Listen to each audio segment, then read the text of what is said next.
नमस्कार, आप देख रहे हैं सच पत्रिका न्यूज और मैं हूं बालकृष्ण शुक्ला। कोटपुतली बहरोड जिले से सोमवार को रूह कपा देने वाली दो बड़ी खबरें सामने आई हैं। एक तरफ बहरोड की एक पॉश सोसाइटी में लिव इन रिलेशनशिप का खौफनाक अंत हुआ है, तो वहीं दूसरी तरफ बानसूर में एक नवविवाहिता की संदिग्ध मौत ने पूरे इलाके में तनाव पैदा कर दिया है। आज की इस विशेष रिपोर्ट में हम इन दोनों मामलों की परतें खोलेंगे और दिखाएंगे कि कैसे रिश्तों की डोर बीच राह में टूट गई। सबसे पहले बात बहरोड की उपवन हाउसिंग सोसाइटी की।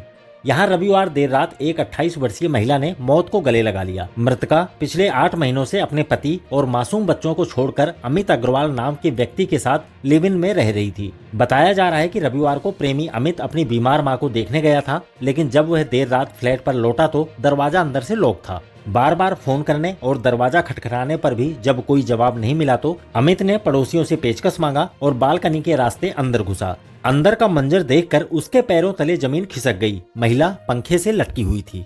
घटना की सूचना मिलते ही पुलिस मौके पर पहुंची, लेकिन सोमवार को जब मृतका का पीहर पक्ष और उसका पूर्व पति बहरोड पहुंचे तो उन्होंने इस मौत को सुसाइड मानने से इनकार कर दिया। मृतका की बहन और पति ने अमित अग्रवाल पर गंभीर आरोप लगाते हुए इसे एक बड़ी साजिश करार दिया है। परिजनों का गुस्सा इतना ज्यादा है कि उन्होंने इंसाफ न मिलने तक शव का पोस्टमार्टम कराने और उसे लेने से साफ मना कर दिया है। चलिए आपको सुनाते हैं कि मृतका की बहन और उसके पति ने अमित अग्रवाल और इस पूरी घटना को लेकर क्या बयान दिए हैं। मेरी बहन की शादी हुई थी 27 तारीख 2015 महीना है ना, और रामकृष्ण के साथ रहती थी। उसके बाद गई अमित के साथ काम करने लगी। अमित की जॉब पे चली गई 2025 में अमित की दुकान पे। और इसके बाद अमित ने इसके साथ जो गलत संबंध बना के उसकी फोटो ले ली। उसकी फोटो लेके उसको ब्लैकमेल करा। सुमन को ब्लैकमेल करके उसके ससुर भी सुमन के मतलब अमित के फादर उसके साथ ब्लैकमेल करने लग गए। वो भी गलत संबंध मानने लग गए थे, है ना। और मेरी बहन ने मुझे सारी बातें बताई थी कि बहन ऐसी बातें हैं। और इसके मेरी बहन का 2 बार उन्होंने बच्चा गिरा दिया। मेरी बहन का वंश आगे नहीं बढ़ने दिया इन्होंने, है ना। और मेरी बहन की आत्महत्या नहीं करी उनने खुद करी। इन्होंने उनकी करवाई है, उनने खुद नहीं करी आत्महत्या। भैरोड में। हाँ जी। क्यों क्या तो इंसाफ मिले मेरी बहन को, क्या उसको फांसी मिले। इनको मर्डर किया है। किशन सोनी है, मैं बीज भंडार की दुकान पे जॉब करता हूँ। सुमन मेरी वाइफ थी और मेरा आपकी शादी कब हुई थी? 2015 को मेरी शादी हुई थी। 10 साल मेरी शादी को हो गए हैं। बच्चे कितने हैं? एक 10 साल की बेटी है, उसका नाम रिया है।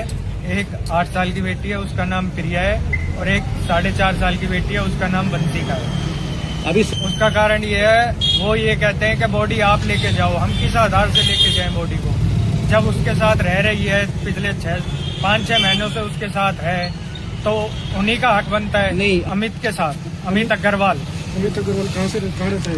ये तंबाकू वाला मोहल्ला भीमभैद अचार वाले के पास। उसके साथ 27 नवंबर 2025 से 7 नवंबर दिवाली तक मेरे साथ थी। उसके बाद नहीं। फिर क्या कह गई है? ठीक है, मैं मेरे घर जा रही हूँ राजीपुर जी। कुछ दिन बाद मैं अपना आ जाऊंगी राजीपुर से।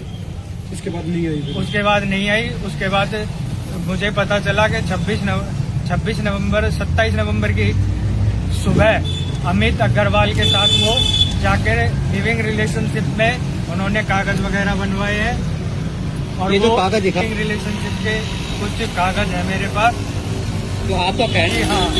और उन्हीं के सोसाइटी में ही उनके साथ रहती थी, वहीं पे उसका मर्डर हुआ है। अभी ये लगता है कि थाने में अंदर है वो। यही चाहूंगा कि डेड बॉडी उन्हीं को मिले। उन्हीं के खिलाफ जो भी हो उनके वही करेंगे कार्रवाई।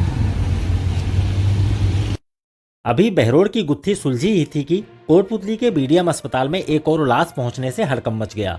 मामला बानसूर के महनपुर गांव का है। यहाँ 21 साल की निकिता, जिसकी शादी महज 2 साल पहले कृष्ण कुमार के साथ हुई थी, उसकी संदिग्ध हालत में मौत हो गई। पति कृष्ण उसे बेहोशी की हालत में अस्पताल लाया, जहां डॉक्टरों ने उसे मृत घोषित कर दिया। लेकिन निकिता के भाई धर्मवीर के आरोपों ने इस मामले को और भी संगीन बना दिया है। धर्मवीर का कहना है कि निकिता के गले पर चोट के गहरे निशान हैं, जो साफ इशारा कर रहे हैं कि उसकी गला दबाकर हत्या की गई है। परिजनों का आरोप है कि कृष्ण और उसका परिवार निकिता को दहेज के लिए लगातार टॉर्चर कर रहे थे।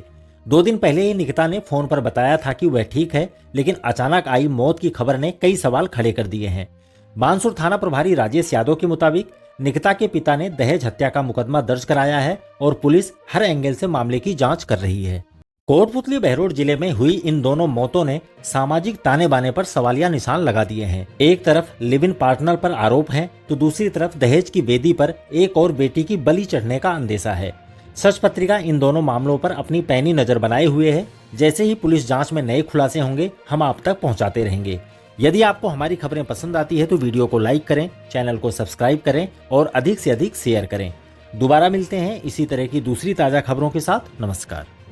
न झुकेंगे न रुकेंगे, जहां सच छुपाया जाएगा वहीं से उठेगी ये आवाज।